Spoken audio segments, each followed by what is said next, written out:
Hello guys welcome to my new blog.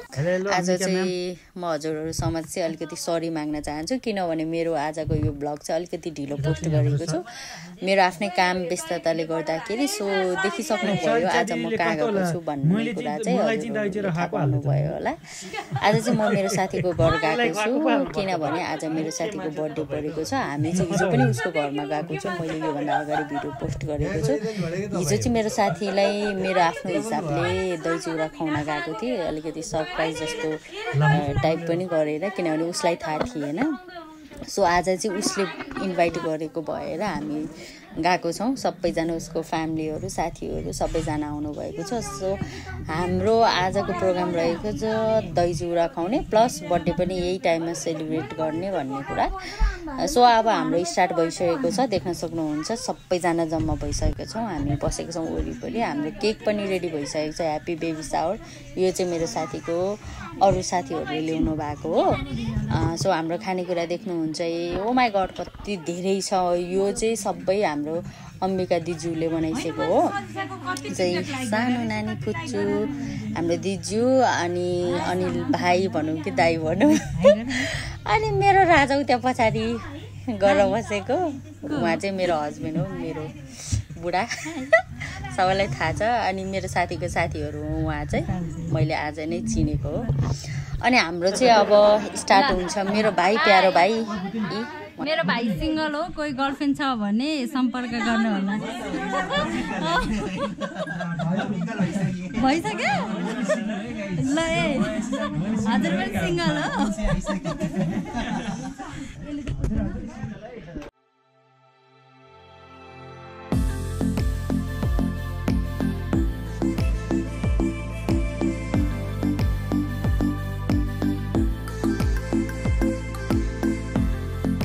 Dad कस्तो लागिरहेको हजुरलाई बुवा बन्न पाउँदा?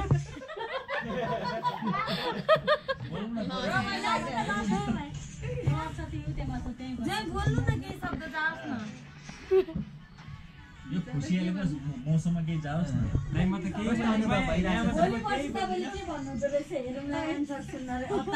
त अहिले रेडी छु। ल अब काटौँ ल। फोटो खिच नि तिमी यता अघि बस त।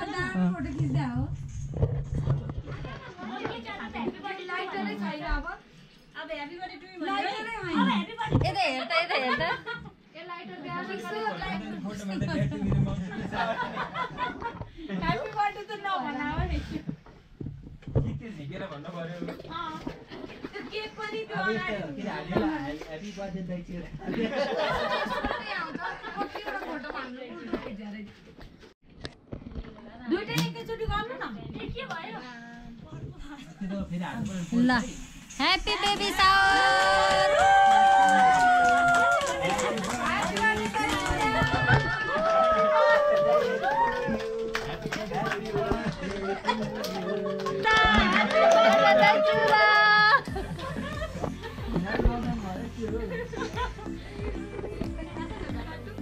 ल काटौँ काटौँ।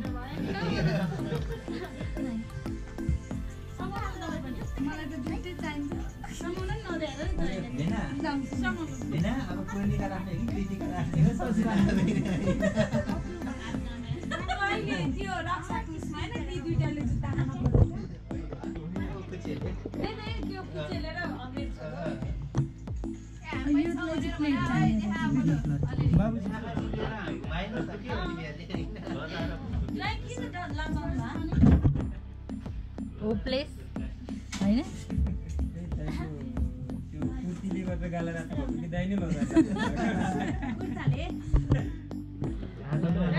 तेरा मामा भन्दा कस्तो लागिरहेको? दादा ए हो र? मेरो ड्याडी चाहिँ मामा। ए त साँच्ची है। ए मलाई सुत्नलाई साथी छैन। ए ल ल ल ल माइजू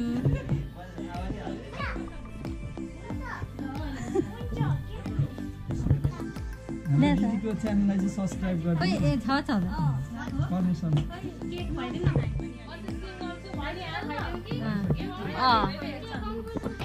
म एउटा गर्लफ्रेन्ड खोजिदिन्छु है।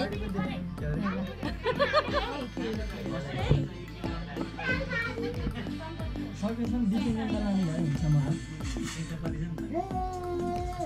भिनाजुले खोज्दैछन् ल भिनाजु म तपाईँलाई अलि एड गर्छु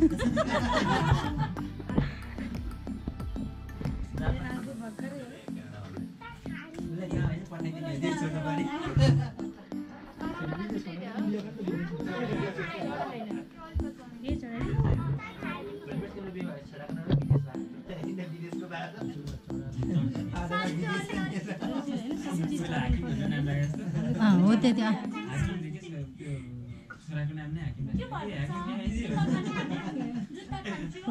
ल हाम्रो चाहिँ केक काटिसकेपछि दही चिउरा खुवाउने प्रोग्राम सुरु भयो। उहाँ चाहिँ हाम्रो अम्बिका दिजु, सबभन्दा फर्स्टमा चाहिँ दिजुको पालो आयो। अब हाम्रो यस पछाडि चाहिँ पालै पालो हुन्छ दही चिउरा खुवाउने।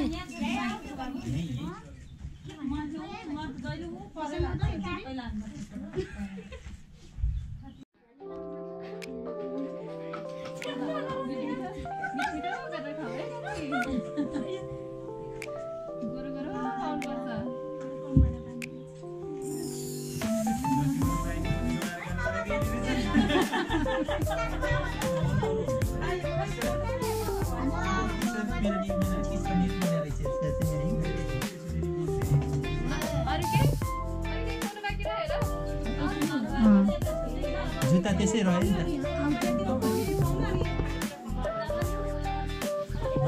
म खाइदिन्छु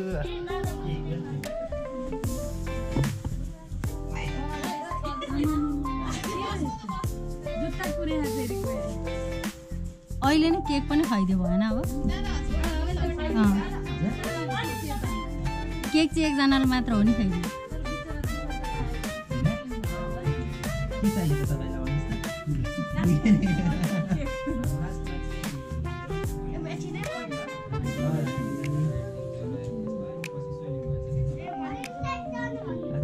आमा हो ल बर्थडे पनि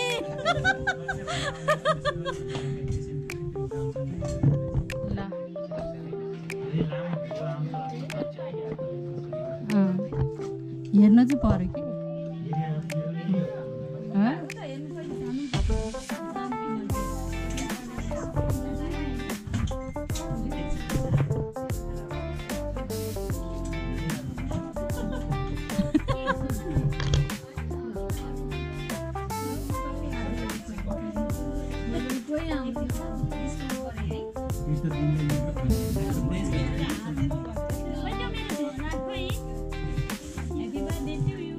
आमा हो के हो यो खोल्न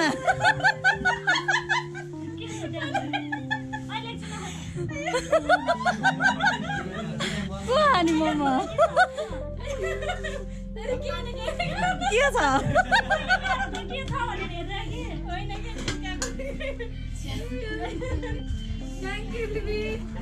भेज बनाएर खाने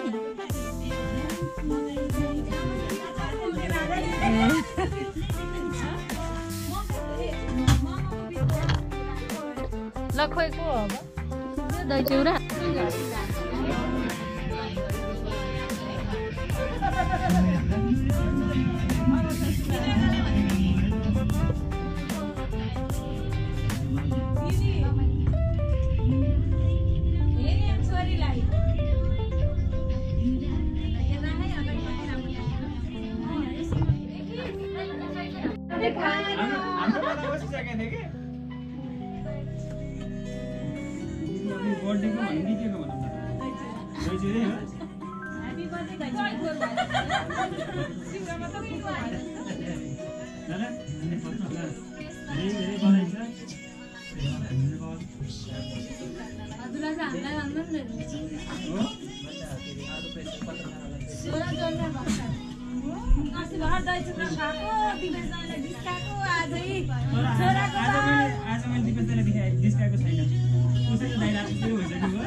ल गाइस फाइनल्ली हामी बुढाबुढीको टर्न आयो। हामीले चाहिँ दही चिउरा चाहिँ हिजै खुवाइसकेको छौँ। सो आज चाहिँ हामी केक मात्र खुवाउँछौँ। Happy birthday to you my darling, मेरो बेस्ट फ्रेन्ड, मेरो साथी, मेरो जिन्दगी, मेरो मुटु धड्कन सब होइन। धेरै धेरै शुभकामना जन्मदिनको। एकदमै ह्याप्पी हुनु, खुसी हुनु, सधैँभरि सुख पाएको देख्न पाऊँ मैले। अनि एकदम क्युट सा बेबी जन्माउनु चाँडै होइन। अनि यस्तै हो। अब मेरो डार्लिङले चाहिँ केक दुईजनालाई खुवाउँदै हैसिन्छ। खासमा बर्थडे चाहिँ मेरो साथीको मात्र भयो, उहाँको चाहिँ होइन। ठिकै छ, केही पनि छैन। अनि हामीले चाहिँ अब जन्मदिनमा के दिने त होइन, एउटा सानो उपहार पनि दिएको छौँ। यो चाहिँ एकदम अर्जेन्ट भनौँ न, गिफ्ट के दिने के दिने। अनि टाइम पनि त्यस्तो धेरै थिएन सोच्नको लागि पनि। सो हामीले चाहिँ छोटो मिठो सानो उपहार दिएको छौँ। अब यो चाहिँ फाइनल अब हेर्नु है, सबैजना यहाँ आफ्नै तालमा व्यस्त, कोही विदेश जाने, कोही नेपालमा आफ्नै यसै छ। अनि मैले चाहिँ क्यामेरा भाइले दिएको थिएँ, ऊ मस्ती राम आफै खिचेर बसिया रहेछ। अनि हामीले चाहिँ यसो फोटोसोटो पनि खिच्यौँ। फोटो पनि खिच्नु पऱ्यो नि, त्यो मेमोरी राख्नु पऱ्यो होइन। मलाई चाहिँ एकदम मनपर्छ।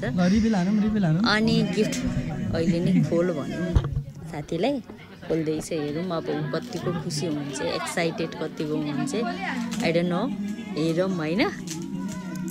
फोटो होला होइन यो, खोल्दैछ। ओके, रियाक्सन सुनिहाल्नु बज्यो। मेरो साथी पनि खुसी भई। आई डोन्ट नो यति खुसी हुन्छ भन्ने थाहा थिएन, तर उसले मतलब सोचेको त थिएन होला नि त हामीले यस्तो गिफ्ट दिन्छौँ भनेर। यो चाहिँ हिजो भर्खर खिचेको फोटो हो दही चिउरा खुवाउँदाखेरि। मैले चाहिँ मलाई चाहिँ यस्तो पिक्चरहरू एकदम क्याप्चर गर्न मन लाग्छ। अनि यत्तिकै खिचेको थियो नर्मल, मतलब त्यस्तो भोलि फोटो बनाउने भन्ने कन्सेप्ट पनि त्यस्तो केही पनि थिएन। अनि हामीले चाहिँ यति खिचेको थियौँ। अनि आज चाहिँ के दिने भन्दाखेरि मेरो राजाले चाहिँ यही फोटो बनाएर दिउँ होइन, उसलाई एकदम मेमोरी पनि हुन्छ भनेर चाहिँ मेरो राजाको आइडिया है यो चाहिँ। मैले पनि सोच्न त सोचेको थिएँ, फाइनल्ली त्यस्तो यही दिउँ भन्ने चाहिँ लागेको थिएन मलाई चाहिँ। अनि मलाई पनि एकदमै राम्रो लाग्यो कि त्यो बनिसकेपछि चाहिँ एकदम खुसी लाग्यो। अब सानो भए पनि उपहार त जो सजाएर राख्छ होला, उसको बेबी भएपछि जन्मेपछि हेर्छ यो चाहिँ को हो भनेर, यो चाहिँ मम्मी भनेर चिनाउने। अब मलाई दिदी भनिसकेपछि उहाँको मेरो साथीको हस्बेन्डले जहिले पनि दिदी भन्नुभएको र मलाई छोड्नु भन्नु, ओके बेबी। अनि यस्तै भयो हाम्रो चाहिँ बर्थडे। अब हाम्रो खानेतर्फ लाग्दैछौँ। अब हामी खाँदैछौँ सबैजना। बर्थडेमा आइसकेपछि खाना पनि परेन होइन र। अब खाँदैछौँ हामी सबैजना। एकछिन यसो खाएको पनि हेर्दै गर्छु। मेरो राजै घर बसेर अम्बिका दिजु हाल्दै एकछिन चाहिँ ऊ हामी चाहिँ आफ्नै तालमा मस्ती छौँ। बुढाबुढीको छुट्टै हुन्छ नि के गर्ने यस्तै हो। अनि सबैजना आफआफ्नो टोली आफआफ्नो साथी यसरी बसेको छौँ। अम्बिका दिजुले ल्याइसकेको सबै मेरो साथी खुसी छ मेरो साथी अलिकति फरक चाहिँ हुँदैछ। जो आमा बन्दाखेरिको खुसीहरू चाहिँ मैले त्यो देख्न पाएँ। अब भोलि पर्सि म पनि आमा बन्दैछु। आइडोन्ट नो कस्तो हुन्छ थाहा छैन। अनि यता हाम्रो छुट्टै टोली उहाँहरूको के गफ चल्दैछ थाहा छैन। यो चाहिँ मेरो साथीको दिदीको छोरी। पहिला मैले देखेँ यति सानी थिएँ यति ठुलो भइसक्यो। अब हामी धेरै बुढी भइसकेछौँ। अनि हामी चाहिँ फाइनली खाना थाल्यौँ। यो चाहिँ सबै अम्बिका दिजुले बनाएर ल्याइसक्यो अरे। अचार नै कति थोक थियो मलाई थाहा पनि छैन। मैले गनिन धेरै थोक थियो। अनि उहाँहरू चाहिँ उहाँको नाम पनि अम्बिका दिजु हो। यो चाहिँ चिन्नुहुन्छ होला। उहाँ चाहिँ मेरो श्रीमानज्यू। मेरो साथी आफ्नै तालमा चाहिँ के गर्दैछ थाहा छैन। अनि मेरो फुपू अनि उहाँहरू चाहिँ सबै मेरो साथीको साथीहरू। अनि लास्टमै हाम्रो सक्यो फाइनली। यस्तै भयो आजको हाम्रो ब्लग। हजुरहरूलाई कस्तो लाग्यो कृपया कमेन्ट लाइक अनि सेयर सब्सक्राइब सबै गर्न नबिर्सिनु होला। Thank you so much. Love you all. Bye bye. Next ब्लगमा भेटौँला। Bye by.